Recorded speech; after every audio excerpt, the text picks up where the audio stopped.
Good morning, Paul Georgie from Allendale. It's November 29th, Tuesday morning. Grain markets overnight were relatively quiet in a somewhat narrow trading range from what we've seen over the past month or so. The macro markets still are in the spotlight.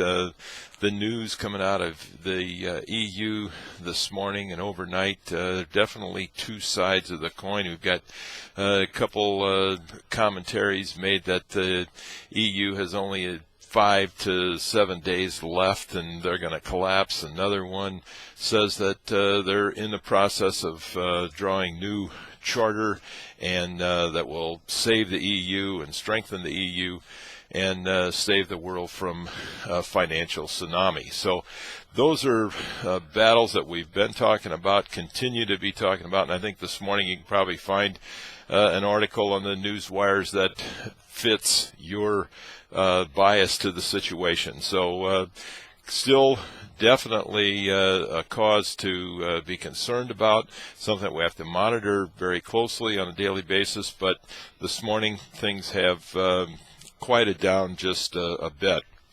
We did get some news out of South America yesterday. Solaris says that 38% of the Brazilian crop has been sold, and of the soybean crop compared to 36% last year. We've had agro consultants out of Brazil put the Brazilian soybean crop for the 11-12 year at 74.8 million metric tons. That's up 1 million metric tons from their last estimate.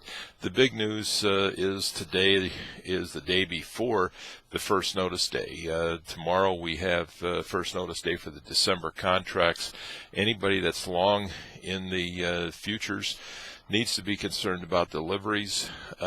Some of the estimates that we're getting here this morning, corn, expect no deliveries there. However, in the wheat, anywhere from 0 to 200 contracts, soybean meal 100 to 300 contracts, and the soybean oil 700 to 1200 contracts is what's anticipated to be delivered on. So if you're long in any of those contracts, you have risk of delivery and something to check with your broker or manage your positions here today. In the livestock trade, cutout values were down in beef, down 30 cents in the choice, 9 cents in the select. Pork cutout values did see a little bit of strength at 70 cents higher. In the beef, we're seeing the product seem a little sluggish here. We're not able to find the momentum to push the cutout values up to this $200 area that certainly is needed to help the packer margins out, but running into some sluggish demand in the beef could cause some pressure carry over into the livestock futures. Overnight, we've seen cattle futures down slightly, follow through from yesterday. Pork rebounded a little bit, anywhere from 10 to 20 cents.